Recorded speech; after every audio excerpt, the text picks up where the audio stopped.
Bismillahirrahmanirrahim. Assalamualaikum warahmatullahi wabarakatuh. Alhamdulillahi rabbil alamin wal aqibatu lil muttaqin wala udwana illa 'alal zalimin. Allahumma shalli wa sallim wa barik ala sayyidina Muhammadin wa ala alihi wa sahbihi ajma'in wa man tabi'ahum bi ihsanin ila yaumiddin. Amma ba'd. Hadratil mukarram, para alim, para ulama, para sepuh bini sepuh, para tokoh masyarakat yang dimuliakan oleh Allah Subhanahu wa taala. Jamaah salat maghrib di Mushola Darul Hijrah. Mudah-mudahan kita semuanya selalu dalam lindungan Allah Subhanahu wa taala. Puji syukur alhamdulillah, pada sore hari ini atau petang hari ini kita masih diberikan kesehatan oleh Allah Subhanahu wa taala. Serta mudah-mudahan Allah panjangkan umur kita dalam ketaatan, dalam kemanfaatan, dan mudah-mudahan apa yang kita lakukan seluruh ibadah diterima oleh Allah Subhanahu wa taala, dan kita menjadi orang-orang yang selalu bersyukur atas segala nikmat yang Allah berikan untuk kita. Amin ya rabbal alamin. Salawat beserta salam kita curahkan kepada junjungan Nabi kita Muhammad sallallahu alaihi wasallam. Mudah-mudahan kelak kita akan mendapatkan syafaatul uzma di yaumil qiyamah. Amin ya rabbal alamin. Di mana pada suatu hari la yanfa'u malun wala banun. Tidak ada yang bisa memberikan manfaat, tidak bisa memberikan pertolongan kecuali orang-orang yang diberikan izin oleh Allah, yaitu untuk memberikan syafaat. Yang pertama yang diberikan izin oleh Allah untuk memberikan syafaat adalah Nabi kita Muhammad SAW. Oleh karena itu, marilah kita perbanyak. Yang pertama adalah mengikuti sunnah-sunnah beliau, menjalankan sunnah-sunnahnya. Ya. Kemudian yang kedua, perbanyak kita membaca sholawat dan salam atas junjungan Nabi kita Muhammad SAW. Dengan kita perbanyak melakukan sunnah-sunnahnya, seluruh sunnahnya kita lakukan, diusahakan, maka insya Allah kita menjadi umat Nabi Muhammad SAW yang dikenal beliau. Amin ya rabbal alamin. Baik Bapak-bapak dan Ibu-ibu, saudara-saudara sekalian, pada kesempatan ini kita akan melanjutkan masih bab tentang nawaqidul wudhu, ya, hal-hal yang membatalkan wudhu. Ini ada masih beberapa hadis, mudah-mudahan bisa selesai ya hadis ini, minimal sebentar ya. Hadis ini sedikit ya.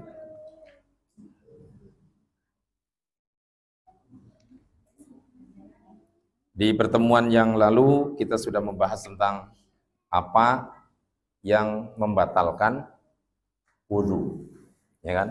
Apa yang membatalkan wudhu? Atau kita bagaimana cara mengambil sikap ketika kita ragu-ragu apakah saya wudhunya batal atau tidak? Nah, itu kan.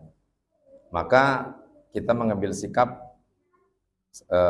menurut hadis, kalau memang tidak kita mendengar sesuatu yang keluar ya, dari diri kita, atau tidak atau ada mencium bau khas ya yang keluar dari diri kita, maka janganlah engkau keluar dari musola, ya, dari masjid. Artinya jangan batalkan sholatnya. Karena apa? Itu belum tentu keluar angin, kan seperti itu ya. Nah itu pertemuan yang kemarin sudah kita bahas, dan bagaimana sikap orang yang ketika tidak berwudu, ya. Di antaranya adalah tidak bisa tidak boleh menyentuh daripada Al-Qur'an. Nah, seperti itu ya. Kemudian hadis yang sekarang adalah hadis 84 ya. A'udzubillahi minasyaitonirrajim. Bismillahirrahmanirrahim. Wa an Aisyah radhiyallahu anha, diriwayatkan dari Aisyah radhiyallahu anha qalat, bahwa Aisyah radhiyallahu anha berkata, Karena Rasulullah sallallahu alaihi wasallam, Rasulullah itu yazkurullaha ala kulli ahya'i. Ya, rawahu Muslim ya, wa 'allaqahu al-Bukhari. Bahwa Siti Aisyah, ya Siti Aisyah itu berarti siapanya Nabi? Istrinya Nabi. Kalau istrinya Nabi berarti setiap hari melihat sifat tingkah lakunya Rasulullah. Bahkan ketika Siti Aisyah ditanya bagaimana akhlaknya Rasul, apa jawabannya? Wa khuluquhul Quran. Jadi akhlaknya, para sahabat bertanya, wahai Aisyah, bagaimana akhlaknya Nabi? Maka Siti Aisyah menjawab, wa khuluquhul Quran. Akhlaknya Nabi ya Al-Quran. Nah, itu kan akhlaknya Nabi Al-Quran. Nah, di hadis ini Siti Aisyah atau wa'an Aisyah istri Rasulullah sallallahu alaihi wasallam meriwayatkan bahwa Rasulullah sallallahu alaihi wasallam selama hidupnya itu selalu berzikir kepada Allah Subhanahu wa taala. Ini. Selalu berzikir kepada Allah. Nah, ini Masya Allah. Nah, makanya berzikir adalah merupakan perilaku Rasulullah setiap hari.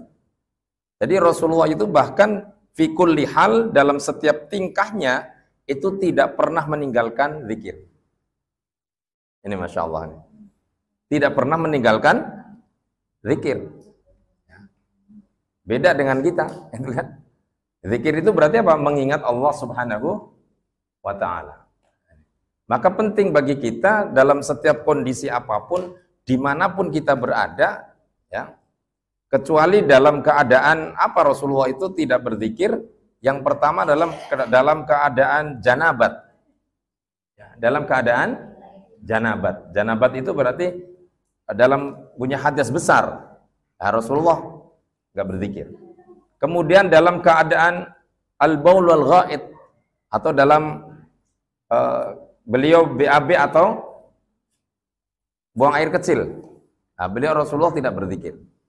Nah, artinya di dalam toilet, di dalam WC itu Rasulullah tidak berzikir. Ya, berzikirnya sebelum masuk ke toilet atau WC. Nah, itu. Makanya anjuran ini dianjurkan kepada kita, teruslah kita berzikir mengikuti jejak daripada Rasulullah sallallahu alaihi wasallam. Bahkan Allah menyuruh kita, ya kan, atau menggambarkan siapa sih orang-orang yang selalu berzikir kepada Allah, gitu kan? Di dalam surat Ali Imran ayat 190, A'udzubillahi minasyaitonir rajim, inna fi khalqis samawati wal ardh wa ikhtilafil laili wan nahar la ayatil liulil albab. Sesungguhnya pergantian siang, ya, dan malam, inna fi khalqis samawati wal ardh. Sesungguhnya dalam kejadian atau penciptaan langit dan bumi, inna fi khalqis samawati wal ardh. Sesungguhnya dalam penciptaan langit dan bumi, ya. Artinya la ayatil liulil albab, itu ada tanda-tanda bagi orang yang punya akal. Ya. Makanya pergantian atau bukan pergantian, penciptaan, ya. Penciptaan langit dan bumi ini sebagai tanda bukti kekuasaan Allah bagi orang-orang yang punya akal. Jadi albab itu berarti orang yang punya akal. Maka albab, lub itu artinya akal, artinya. Ini. Ya, punya akal, ya. Orang akal yang bisa berpikir. Siapa sih orang yang berakal itu? Diterangkan lagi, alladzina yadhkurunallah. Orang yang punya akal adalah alladzina yadhkurunallah. Mereka adalah orang-orang yang selalu berzikir kepada Allah. Orang-orang yang selalu mengingat Allah. Ini orang yang punya akal. Ini kan. Alladzina yadhkurunallah. Mereka adalah orang-orang yang selalu mengingat Allah. Jadi kalau kita punya akal, kalau kita dibuktikan bahwa kita punya akal atau tidak, kita selalu berzikir kepada Allah atau tidak? Ya, makanya banyak dalam Al-Quran banyak. Afala ta'qilun, apakah kamu nggak punya otak? Kan begitu kan? Afala tatadzakkarun. Ya, ini. Banyak itu kan, afala ta'qilun, apakah kamu nggak memikir, apa kamu nggak punya otak, kan begitu kan? Karena ini menggambarkan bahwa orang manusia itu mayoritas itu lupa. Mayoritas manusia itu lupa. Ya. Lupa kepada siapa? Kepada Allah Subhanahu wa Ta'ala. Bagaimana sikap Rasul sallallahu alaihi wasallam dalam berzikir? Alladzina yadhkurunallaha qiyaman, dalam dia berdiri, lagi jalan, Rasulullah berzikir. Ya. Alladzina yadhkurunallaha qiyaman wa qu'udan, kemudian lagi duduk, kongko-kongko begini kan, berzikir kepada Allah. Ya. Di mana kita kongko-kongko di bawah pohon mangga juga berzikir kepada dimanapun di tempat. Cuma dalam 3 kondisi doang tuh, ya. Tadi dalam keadaan junub, ya, atau dalam keadaan buang air kecil atau besar. Rasulullah tidak.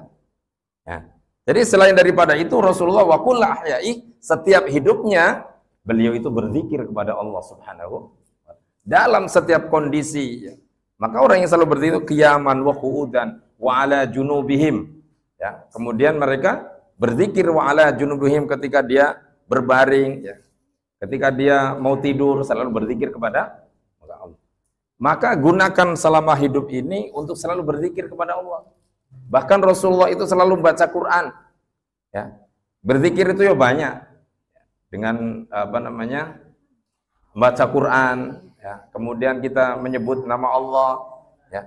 Makanya afdhalul dzikri fa'alam annahu la ilaha illallah. Baca itu. Apalagi setelah sholat, ya. Setelah sholat berzikir. Jangan langsung ngobrol, gitu kan. Jadi berzikir dulu, berdoa. Karena apa? Allah itu akan menyebut hambanya, ya. Ma dzakaroni, selagi hambaku, kata Allah. Selagi hambaku, ya. Kalau kita ingin mengukur kedekatan kita kepada Allah itu sejauh mana, sebanyak mana, sesering mana kita itu menyebut nama Allah Subhanahu wa Ta'ala. Dan sesering mana kita itu menggerakkan mulut kita untuk berzikir kepada Allah. Jangan-jangan hanya mitrong kedebus mulut kita. Ngobrolin yang nggak penting. Ya kan, seringnya kita ngobrolin dunia gitu kan. Itu tertarik kalau ngobrolin dunia, apalagi bisnis.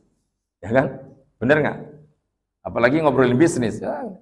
Kalau diajak berzikir susah. Gitu kan? Bener nggak? Ya, ya. Kita itu kan. Ya. Bisnis itu artinya apa? Bisikan manis. Nah, itu bisnis.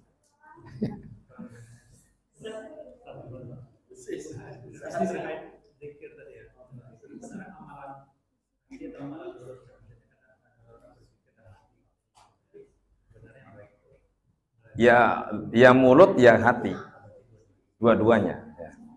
Tapi zikir yang paling bagus di hati, kan gitu kan. Kalau bisa dua-duanya, yo hati, yo mulut. Ya. Habis sholat misalnya kita berzikir, ya, yang dianjurkan oleh Rasulullah SAW, ya kan?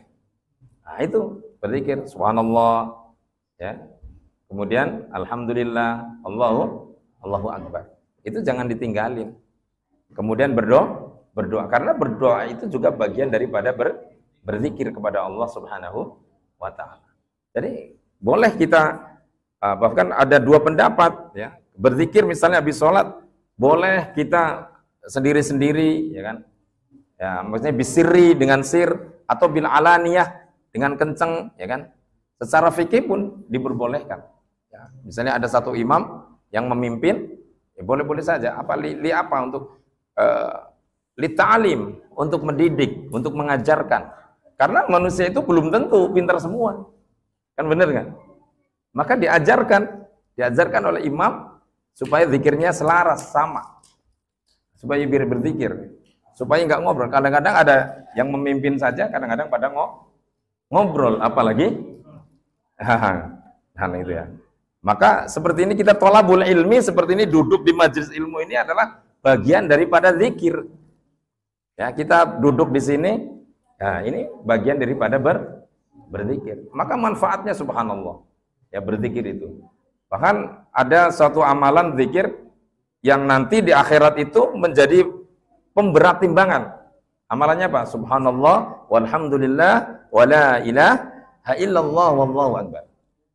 Ini subhanallah walhamdulillah wala ilaha illallah wallahu akbar. Nah, itu di zikir. Kemudian Al-Qur'an, kita baca Quran, itu adalah bagian daripada zikir. Karena Rasulullah tidak pernah lepas daripada membaca Al-Qur'an. Nah, kita berapa juz nih sehari? Hah? Berapa juz kita baca Quran? YouTube. YouTube-nya yang masuk surga nanti. Kan gitu ya. Kan gitu ya. Jadi baca Quran itu adalah bagian daripada berzikir. Ya, ini Masya Allah ya. Ini hadis ini menunjukkan bahwa Rasulullah SAW tidak lepas selama hidupnya untuk berzikir kepada Allah Subhanahu wa Ta'ala. Itu mengingat Allah Subhanahu wa Ta'ala. Dalam kondisi apapun, ya, berdiri, duduk, ataupun kita tiduran. Mau tidur juga berzikir kepada Allah Subhanahu wa Ta'ala. Maka Islam itulah indahnya Islam, dalam kondisi apapun diperbolehkan untuk berzikir. Dalam kondisi apapun itu menjadi ibadah. Kulul ahwal, setiap perbuatan kita, tingkah kita itu ibadah. Berarti kita mau tidur, ya, kemudian kita berzikir, ya, dengan berdoa, ya, Bismika Allahumma ahya, Bismika amut. Kemudian baca Al-Ikhlas 3 kali, Al-Falaq, An-Nas, ayat kursi, Al-Fatihah, kemudian ditiupkan, ya, di tangan, kemudian diusapkan dari ujung dari rambut sampai kaki. Maka setiap tidurnya, selama tidurnya itu dihitung ibadah oleh Allah Subhanahu wa Ta'ala dan mendapatkan pahala. Masya Allah itu. Senang gak jadi orang Islam? Senang. Ya. Bahkan duduk di sini nih, ya, kita niatkan thalabul ilmi, berzikir kepada Allah, nanti ada manfaatnya. Kalau di dunia barangkali kita belum merasakan, ya, belum merasakan manfaatnya. Apa sih ngapain kita duduk-duduk di majelis taklim? Ngapain sih duduk di musola? Cuman makan gorengan, ya kan, misalnya kan. Alhamdulillah ada yang bawa teh, Pak Joko ini. Ini misalnya. Zikir Bismillahirrahmanirrahim. Iya, dalam kondisi apapun orang Islam itu kalau kita bisa menggunakannya, ya kan? Bismillahirrahmanirrahim, ya kan? Buang kailnya, dapat alhamdulillah, enggak dapat innalillahi wa inna ilaihi rajiun. Kan begitu. Bener nggak? Kan nggak dapat merupakan musibah, bukan ujian, musibah. Ya. Ujian juga untuk sabar. Wah, ini temannya dapat kok saya nggak dapat, gitu kan? Nah ini kan. Wah, ini temannya dapat terus saya nggak dapat. Innalillahi wa inna ilaihi rajiun. Apa? Sabar, sabar. Itu yang menguji. Ya. Tapi ingat, ya, bahwa orang mancing itu adalah sebagai langkah terakhir. Langkah terakhir orang mancing itu. Selagi lagi melangkah lagi pasti kejebur. Itu kan. Bingung Mas Hakim. Maka mancing itu adalah langkah terakhir. Ya, berani melangkah, kejebur. Kan gitu kan. Ya. Nanti buat ini sama temannya itu. Dapat ilmu kan. Ya, itu ya, jadi hadis ini menerangkan bahwa Rasulullah itu setiap ahwalnya, selama hidupnya tidak pernah meninggalkan berzikir, mengingat Allah Subhanahu wa Ta'ala. Hendaklah kita sebagai umatnya mengikuti beliau. Ya, mudah-mudahan bisa mengikuti, amin. Ya. Kemudian hadis yang kedua, ya. Wa an Anas bin Malik radhiyallahu anhu, diriwayatkan dari Anas bin Malik radhiyallahu anna Nabi sallallahu alaihi wasallam ihtajama wa shalla wa lam yatawadda. Ya. Bahwa Rasulullah sallallahu alaihi wasallam itu melakukan bekam, ya. Setelah melakukan bekam, beliau wasalla dan sholat. Jadi melakukan bekam, kemudian beliau langsung sholat. Walam yatawadda, dan tidak berwudu lagi. Mau berbekam, beliau wudu. Ya. Akhrajahu ad-Daruqutni. Ya. Hadis ini diriwayatkan dari Daruqutni ya. Jadi Rasulullah itu setelah bekam ya, kemudian langsung sholat. Nah, mungkin habis bekam masuk waktu sholat, Rasulullah kemudian tidak berwudu, langsung melaksanakan sholat. Nah, dalam tafsir hadis ini, kenapa? Karena keluarnya darah dengan berbekam itu tidak membatalkan wudu. Ya. Jadi keluarnya darah dengan berbekam, ya, itu tidak membatalkan wudu. Misalnya bapak-bapak mau bekam gitu kan, kemudian udah wudu, datang waktu sholat, udah selesai, langsung sholat aja. Yang penting udah dibersihkan. Ya. Dari najis-najisnya ya, dibersihkan dulu. Kalau Rasulullah kan darahnya nggak najis, ya kan? Kalau kita, itu kan beda dengan Rasulullah. Maka bersihkan dulu, kemudian langsung sholat nggak apa-apa. Yang penting pas lagi bekam nggak batal. Nah itu kan, jadi nggak keluar angin. Lagi bekam keluar angin ya, berarti batal kan? Nah ini bekam itu bagus itu. Ya, Rasulullah itu setiap bulannya bekam. Ya, karena bekam itu bagian daripada sunnah Rasulullah Sallallahu Alaihi Wasallam. Fasdu itu mengeluarkan air, ya, mengeluarkan darah dari satu titik, ya, boleh. Bahkan itu dianjurkan juga. Ya, fasdu dengan bekam. Saya hampir setiap, ya bukan hampir, setiap bulan saya bekam. Nah itu kan. Jadi saya punya timnya. Kalau mau hubungin saya. Boleh. Tapi teman saya nanti yang bekam. Enggak, di sini nih, di rumah saya bisa. Atau dipanggil ke sini, ke rumah Bapak bisa. Ya, di musola, siapa yang mau bekam silakan. Nanti hubungin saya. Nah, itu sehat kok. Daripada darah nggak pernah dikeluarin, ya kan, dikeluarkan, itu darah kotor yang menggumpal nanti bisa menjadi kolesterol, jadi penyakit, penyumbatan, bisa sakit kepala, atau bisa juga jantungnya, ya kan, jantungnya tidak sehat, ya kan, atau bisa penyakit-penyakit yang lain. Maka bekam itu subhanallah, ya, puluhan penyakit, ada berapa? 72, 70 ada penyakit itu diambil dari darah bekam. Ini masya Allah. Asalkan rutin aja. Ya. Saraf kejepit bisa juga. Ya. Yang saraf kejepit itu kan. Ya. Itu kayaknya nomor 80 itu. Ya itu ya. Jadi berbekam. Berbekam itu adalah merupakan sunnah Rasulullah Sallallahu Alaihi Wasallam. Jadi Rasulullah melaksanakan bekam, kemudian sholat dan tidak wudhu lagi. Kenapa? Alasannya bahwa dalam tafsirnya ya, bahwa tafsir hadis ini bahwa mengeluarkan darah bekam itu tidak membatalkan wudhu. Ya. Kalau kita ya habis dibekam kemudian dibersihkan kemudian kita sholat. Ya. Tapi kalau sudah wudhu dulu, tapi kalau belum wudhu ya wudhu. Tapi sebaiknya kalau ragu-ragu ya di tajdidul wudhu. Ya. Wudhunya diperbaharui. Baik, dua hadis ini paham ya? Ya.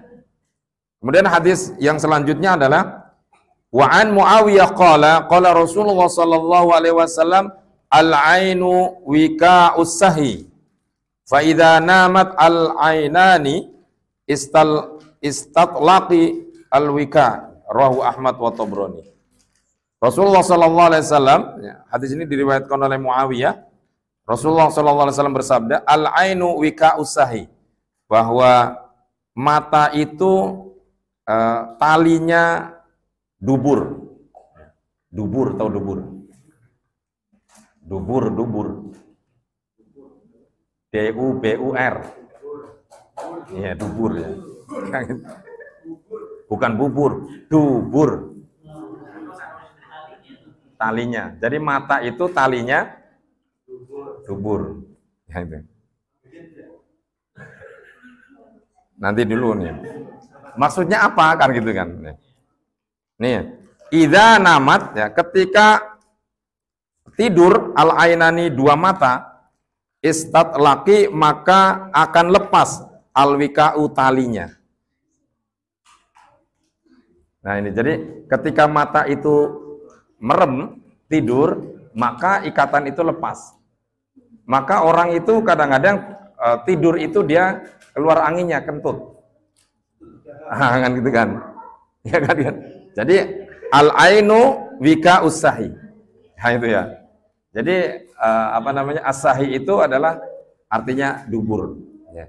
Jadi mata itu talinya dubur. Kalau kita kan matanya melek, ya, matanya melek, mau kentut kan malu. Bener nggak?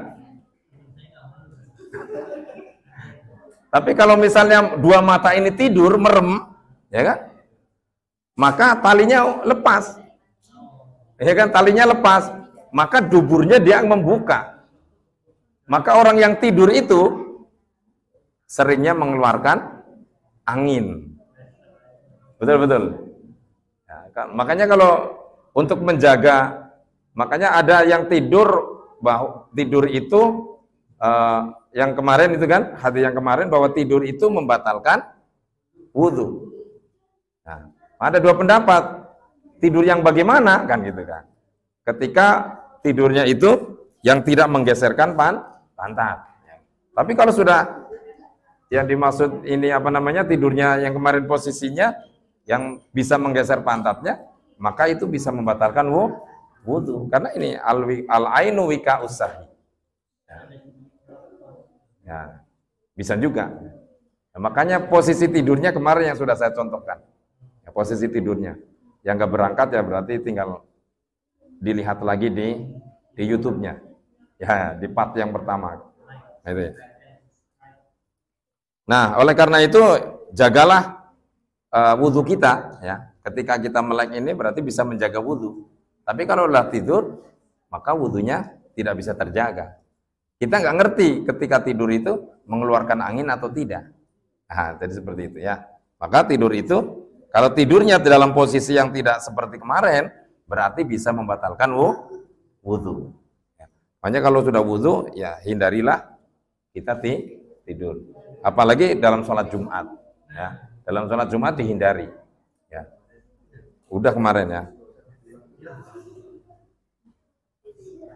Kemudian hadis yang selanjutnya masih ada hubungannya, wazada man nama falyatawadda. Ya. Barang siapa yang tidur maka hendaknya ia berwudu. Nah, ini lebih bagusnya, ya kan? Man nama falyatawadda. Wa hadhihi ziyadah fi hadzal hadis. Hadis ini merupakan tambahan, ya. Inda Abi Dawud, menurut Imam Abu Dawud, min hadits Ali, diambil dari hadisnya Sayyidina Ali, bukan duna qaulihi, bukan kaulnya istadlaqa al-wika. Wa fi kilal isnadaini dha'fun. Dua hadis ini sanadnya adalah dhaif. Ya. Bahwa menurutnya apa namanya? Menurut dari Inda Abi Dawud itu adalah waman nama lam falyatawadda, maka orang yang tidur hendaknya dia berwudu. Siapa tahu lagi tidur itu keluar angin. Kan gitu kan. Walaupun tidurnya gini kan nggak ngerti namanya kan. Nggak ngerti. Makanya itu kemarin saya sampaikan, hendaknya kalau kita Jumatan hendaknya jangan tidur. Karena bisa mengurangi daripada hikmah ya, atau faidahnya daripada Jumatan. Kemudian hadis selanjutnya wali Abi Dawud aidan, diriwayatkan juga dari Abi Dawud, ya. Hadis menurut Imam Abu Dawud an Ibni Abbas radhiyallahu anhu marfu'an. Menurut Imam Abu Dawud hadis di atas adalah marfu, ya. Innamal wudhu ala man nama mustaji'an. Jadi menurut beliau yang berhak berwudu wudu lagi ketika dia tidur ketika wudunya mustaji'an. Mustaji'an itu berbaring. Nah, jadi berbaring. Kalau dia tidurnya duduk, menurut hadis ini berarti nggak harus berwudu. Tapi kalau tidurnya berbaring, maka dia berwudu. Nah, kalau tidurnya terlentang gitu kan, ya itu berarti menurut hadis ini harus berwudu. Tapi kalau hadis yang di atas itu kan secara umum man nama falyatawadda. Ya. Hadis ini yang di atas itu barang siapa tidur maka dia hendaknya berwudu. Nah, diterangkan oleh hadis yang di ini, ya, Abi Dawud ini, ya, bagaimana orang yang harus wudhu lagi? Ya, bahwa beliau mengatakan innamal wudhu alaman nama mustajian. Orang yang berwudhu lagi ketika tidurnya terlentang, berbaring. Nah, itu maka dia dianjurkan untuk berwudhu. Misalnya habis nunggu Isya tidurnya terlentang, ya, maka dia dianjurkan untuk berwudhu. Tapi kemarin seperti yang saya terangkan, habis maghrib nunggu Isya begini kan, ya, tapi tidur gitu kan, maka itu ada yang jumhur ulama tidak usah berwudhu, nggak apa-apa. Karena para sahabat ketika menunggu sholat dari maghrib sampai Isya sambil begini, dia langsung sholat lagi, nggak berwudhu. Nah, berarti menurut hadis ini yang dianjurkan untuk berwudhu adalah ketika tidurnya terlentang atau berbaring, seperti itu ya. Paham ya? Paham hadis ini? Kemudian hadis selanjutnya, ya.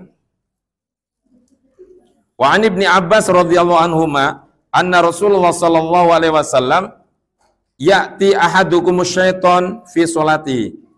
Hadis ini diriwayatkan dari Ibni Abbas radhiyallahu anhuma anna Rasulullah sallallahu alaihi wasallam, bahwa Rasulullah sallallahu alaihi wasallam bersabda, ya'ti ahadakum asyaitonu fi sholatihi. Setan itu mendatangi salah satu di antara kita. Di dalam apa? Di dalam sholatnya. Jadi ketika kita sholat, maka setan itu datang. Kita udah Allahu Akbar, tadinya nggak ingat apa-apa, kemudian setan datang. Ini godaan subhanallah itu. Makanya kalau para ulama itu menganjurkan sebelum sholat itu berdoa dulu. Ya, Allahumma inni a'udzubika min hamazati syaitan wa a'udzubika rabbi ayyah dzuru. Doanya itu. Kemudian kalau saya sering sholat di para kiai-kiai itu baca surat An-Nas, qul a'udzu birabbin nas, malikin nas, ilahin nas, min syarril waswasil khannas, alladzi yuwaswisu fi sudurin nas minal jinnati wan nas. Karena apa? Jadi setan itu akan mendatangi seseorang yang sedang sholat. Kemudian setan itu fayangfuhu fi ma'idatihi. Kemudian setan itu meniupkan buhul, ya. Ya buhul ya. Buhul itu apa? Ya iketan, tali lah, iketan. Kemudian setan fayukhayyalu ilaihi. Kemudian setan itu membawa daya hayal. Nah, itu daya hayal. Itu loh. Makanya orang ketika sholat itu, ya, daya hayalnya tinggi. Nah, Allahu Akbar, apalagi jadi makmum, Allahu Akbar. Imamnya bacanya lama, kan? Daya hayal, apa aja dihayalkan. Suratnya panjang. Fayukhayyalu. Jadi setan itu, itu loh, kamu kan tadi naruh kunci di bawah dompet, nah, gitu kan? Ya, kan begitu kan? Sehingga ketemu, oh iya, nah, itu adalah godaan setan itu. Ya, gara-gara setan itu, setan membawa itu tuh, ya, ditiupkan, fayukhayyalu. Kemudian daya hayalnya, daya ingatnya diingatkan oleh setan. Maka kalau kita kepengen ingat kunci naruhnya di mana, ya, kita ngakalin setan. Ngakalin setan. Ya. Ngakalin setan dengan apa? Sholat sunnah. Allahu Akbar. Ya kan? Nah, setan datang. Oh, kuncinya di jaket kan itu kan. Biasanya seperti itu, biasanya ya. Kemudian fakhayyalu ilaihi, ya. Kemudian daya hayalnya apa? Annahu ahdatsa walam yuhdits. Kemudian setan itu memberikan ragu-ragu kepada diri kita itu seakan-akan kita itu berhadas. Ya. Ragu-ragu, ya. Apakah saya berhadas? Walam yuhdits, padahal tidak berhadas. Tadi kentut enggak ya? Bukan junub. Maka lagi sholat juga junub. Atau bisa juga gitu kan. Tadi saya mandinya sah apa enggak ya kan gitu kan. Bisa juga kan? fayukhayyalu. Setan itu membawa itu, ya. Sehingga ragu-ragu, kemarin fa'ashkala, ya, ragu-ragu gitu. Ini tadi wudunya saya batal apa enggak ya? Kan gitu kan? Jadi diingatkan oleh setan sesuatu yang bisa membatalkan wudu. Ini hebatnya setan itu kan. Kemudian dalam hadis ini, fa idza wajada dzalika fala yansarif hatta yasma' sautan au yajid rihan. Kalau kita ragu-ragu hadas atau tidaknya, ya, selagi kita tidak menemukan atau kita tidak mengalami atau tidak mendengar sesuatu atau kita tidak mencium sesuatu baunya yang khas, maka fala yang sorif, maka jangan berpaling dari sholat itu. Yang penting yakin. Oh, enggak menemukan suara kentut. Ini yang pertama. Oh, enggak ada suaranya, enggak ada. Motit, motut, mobes itu enggak ada. Nah, itu kan. Kan bunyi kentut macam-macam, ya kan? Bunyi kentut kan ada bus kan itu kan. Itu yang liar itu kan. Yang ditahan biasanya tiut kan gitu kan. Ada juga kentut itu yang enggak ada suara tapi bau. Kan itu. Mendingan ada suara tapi enggak bau kan. Ada yang mbak bes gitu kan. Nah, ini model-model kentut itu. Nah, ini kalau enggak menemukan itu atau tidak mencium baunya, fala yang sorry. Jangan berpaling dari sholat kita. Artinya jangan batalin sholat. Nah.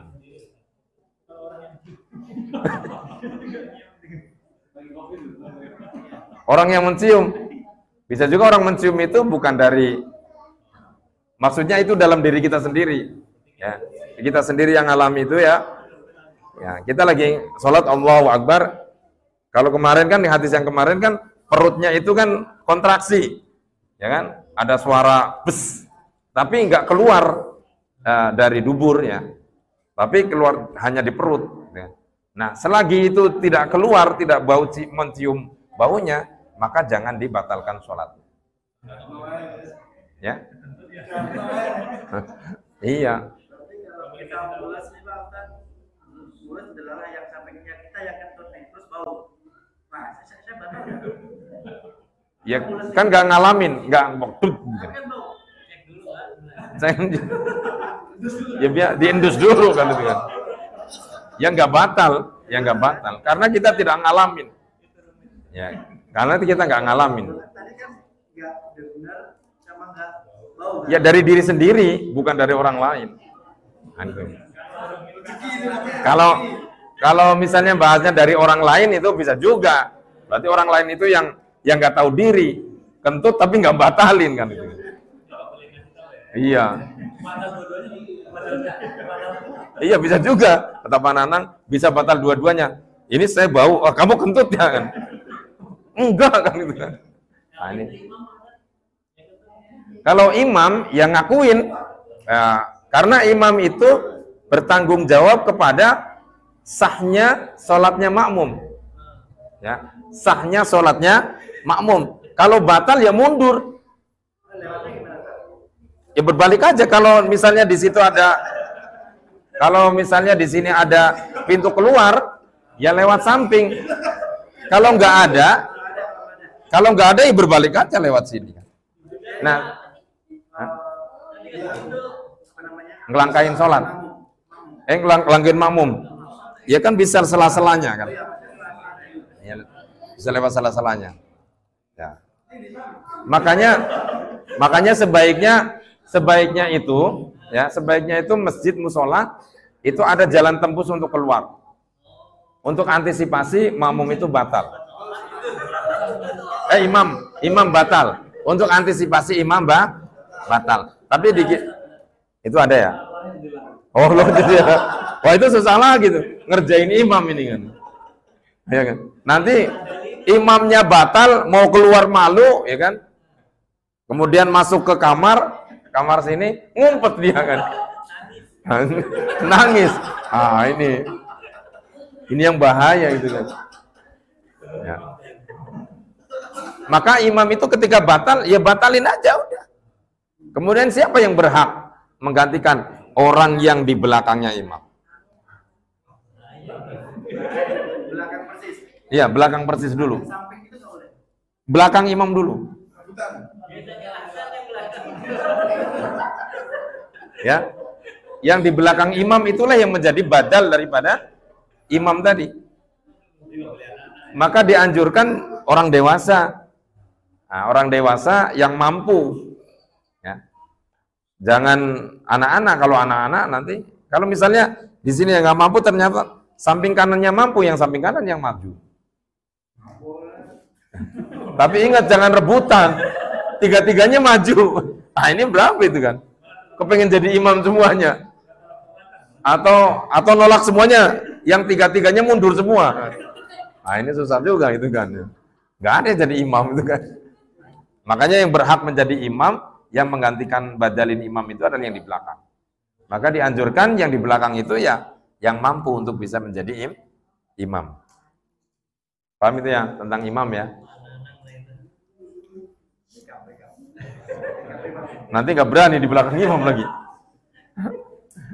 Sengajain batal nanti kan. Pak Zaki di belakang. Ya. Nanti yang apa namanya? Yang imam sengaja batalin. Yang nggak boleh sengaja batalin. Latihan ya. Baik ya. Kemudian hadis selanjutnya wali Muslim an Abi Hurairah radhiyallahu anhu. Kemudian Imam Muslim juga meriwayatkan dari Abi Hurairah sepadan dengan itu ya hadisnya. Dan hadis yang terakhir dalam bab ini walil Hakim an Abi Sa'id marfu'an, menurut Imam Hakim yang diriwayatkan dari Abi Sa'id, hadisnya adalah marfu' ya. Idza jaa ahadukum asyaiton, apabila datang setan kepada kalian, salah satu di antara kita sedang sholat, faqala, setan ngomong, innaka ahdathka. Kata setan, innaka ahdathta, kamu telah hadas. Gitu kan, kamu telah batal. Apa? Falyakul, ucapkan kepada dia, kepada setan, kadzabta, kamu pembohong. Dalam hati, tapi jangan disuarakan. Setan ngomong nih, bisikan, kamu batal, kamu pembohong. Jangan begitu. Ya, falyakul ngomongnya di hati. Lagi sholat, tiba-tiba kenceng banget, Pak Joko, kamu pembohong. Bingung gitu kan. Ya. Jadi cukup di hati saja gitu kan. Jadi cukup di hati. Falyakul kadzabta. Kamu pembohong wahai setan. Nyingkir kamu. Wah, ini. Nah, makanya hati-hati dengan godaan setan. Maka setan itu akan menggoda manusia itu dalam setiap lini dimanapun kita berada. Ya. Karena mereka nyari teman. Ya. Cari teman. Awas sesama setan jangan mengganggu. Setan begitu. Dalam kondisi sholat pun setan itu menggoda. Dalam kondisi apapun, rumah tangga juga digoda. Rumah tangga itu digoda. Suaminya digoda, istrinya digoda. Jadi setan itu nggak senang dalam setiap yang baik itu nggak senang. Ya.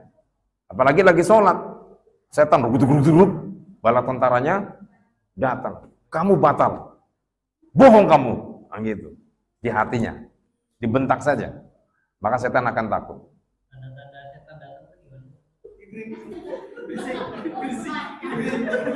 Yaitu tadi munculnya ketika sholat ragu-ragu, batal apa enggak, kentut apa enggak. Kalau kayak Jumatan hujan terus malas berangkat itu setan juga. Kalau malas ya bagian daripada setan. Tanda-tanda di dalam dirinya itu ada godaan setan, itu kita malas beribadah. Ya, kan? Tapi orang itu kadang-kadang nggak merasa, ya, malas sholat, malas jamaah, malas ke masjid, malas ke musola, itu tanda-tandanya digoda setan. Ya. Malas berinteraksi dengan istri dengan suami, nah ini berarti tanda-tandanya digoda setan. Ragu-ragu, karena setan itu akan menanamkan keraguan-raguan pada hati orang-orang yang dekat dengan Allah Subhanahu wa Ta'ala.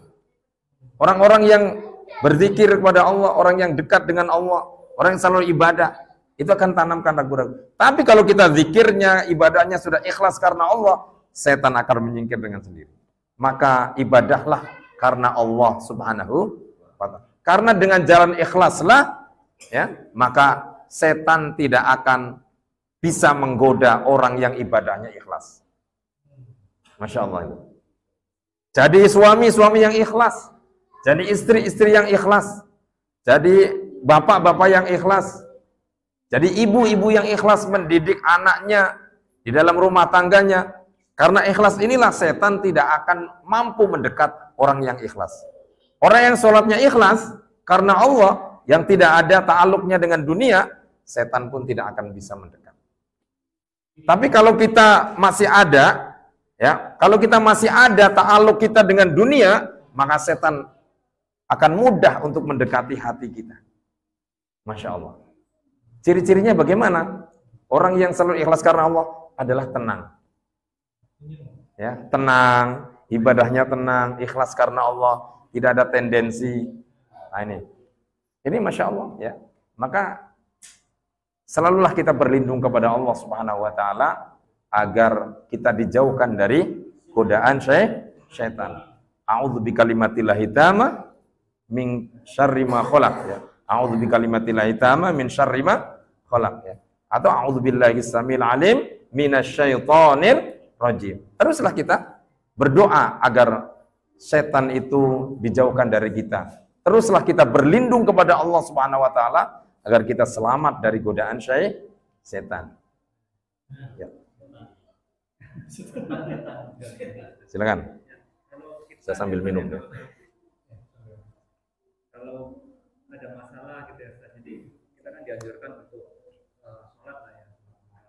Nah, jadi maksudnya sholat itu kan terkait sama usul sholat dan lain-lain. Tapi masalah itu kan muncul di pikiran kita. Itu sebenarnya boleh nggak kita mungkin masalah kita sholat kayak kita tunjuk gitu, atau nunggu waktu doa dulu baru kita berhak. Di dalam kita sholat itu kan ada iyyaka na'budu wa iyyaka nasta'in. Ketika kita mengucapkan iyyaka na'budu wa iyyaka nasta'in, hatinya kita memohon kepada Allah. Ya Allah, saya punya masalah ini. Hanya kepada Engkau ya Allah aku minta pertolongan. Selesaikan masalahku ya Allah. Boleh, tapi hati ya. Mengingat masalah itu. Ya, kalau mengingat masalah begitu kan nggak ragu-ragu, karena kita mengingat bahwa kita lagi ada masalah. Nah, itu tidak ragu-ragu, itu bukan godaan setan.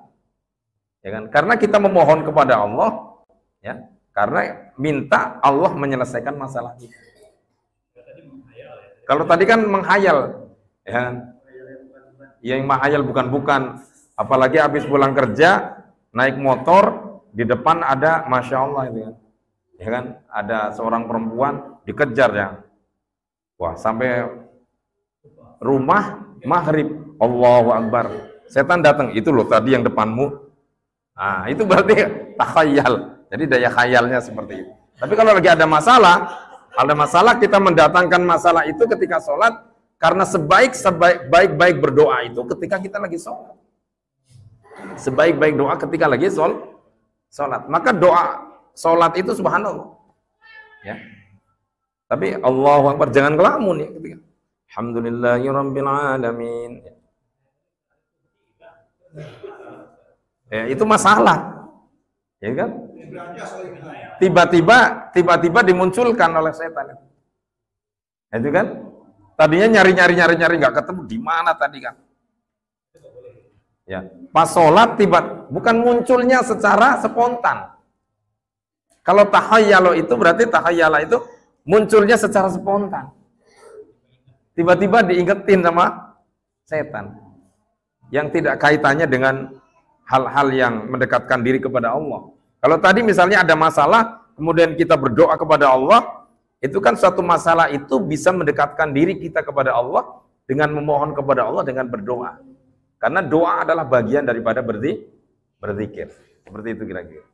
Dan itu insya Allah tidak membatalkan sholat. Selagi itu tidak diucapkan. Kalau diucapkan berarti menambah rukun kauli. Itu kan. Makanya dalam sujud itu boleh ditambahkan ya, Rabbana atina fid dunya hasanah wa fil akhirati hasanah wa qina adzabannar. Di antaranya itulah. Tapi tidak diucapkan. Ya, lama diucapkan. Semuanya dibacakan. Nah, itu berarti bisa membatalkan sholat.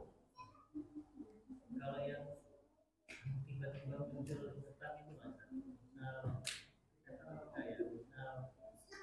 masakan bergosong gitu, atau bermakan lupa dicampur gitu, itu boleh batalin salat nggak? Kalau memang itu benar-benar belum dicabut dan itu membahayakan, maka boleh membatalkan sholat. Ya kan? Tiba-tiba ya Allah lagi masak, ya kan? Ada bau-bau gosong gitu. Maka dibatalkan sholat boleh, karena apa? Itu menyelamatkan jiwa. Coba kalau kebakaran. Kayak itu kan? Jadi boleh kita membatalkan sholat ketika dalam kondisi darurat, menyelamatkan jiwa. Misalnya apalagi manusia, ya kan? Kita udah Allahu Akbar, tiba-tiba ada ayam kejepit, ya kan? Keok, mau mati itu kan? Atau kucing kejepit, maka kita boleh membatalkan sholat untuk menyelamatkan nyawanya ayam tadi atau kucing atau hewan yang lain. Ya, tapi kalau semut ya jangan. Hah? Boleh-boleh saja. Misalnya HP kan di depan gitu kan. Di depan kan, dari berisik kita matiin aja. Hah? Diambil, ya, tapi satu gerakan aja. Udah boleh. Tidak berkali-kali. Maka cek dulu. Ya. Lagi sholat baca WA. Nggak boleh. Ya kan? Nggak boleh. Bahkan ada yang melihat itu, para ulama ada yang ketika sholat kemudian baca Quran. Nah,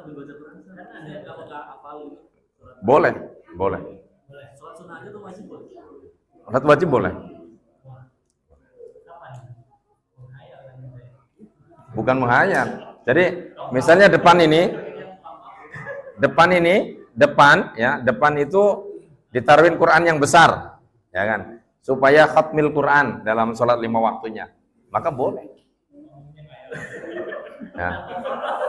Kelamaan nanti makmumnya ngayal. Baik, itu ya. Insya Allah mudah-mudahan bisa diterima dan bisa dipahami, ya. Berarti bab tentang nawaqidul wudu insya Allah sudah selesai, ya. Insya Allah minggu depan kita akan bahas tentang liqadha'il hajah. Ya. Oh iya. Ya, monggo silahkan. Ya.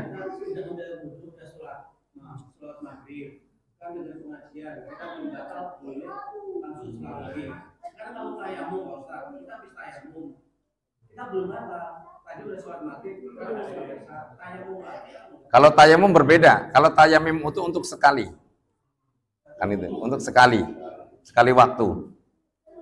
Tapi boleh tayamum misalnya nih, tayamum untuk sholat, kemudian kita baca Quran, boleh. Tapi kalau tayamum, kemudian mau sholat isya, oh saya belum batal, ya harus tayamum lagi. Tidak boleh tayamum itu digunakan untuk 2. Ya harus 1. Tapi kalau misalnya untuk baca Quran boleh. Gak usah tayamum lagi, nggak apa-apa. Tapi kalau untuk melaksanakan sholat wajib lagi, maka diharuskan untuk bertayamum. Tapi kalau wudhu itu boleh saja, ya kan? Wudhu habis maghrib, wudhu maghrib untuk sholat isya, kemudian sampai sholat subuh, kalau memang dia tidak batal, nggak apa-apa. Nah, ini kalau nggak batal ya, berarti nggak tidur, nggak batal, nah, maka dibolehkan. Tapi kalau tayamum tidak, 1 sekali. Baik, gitu ya.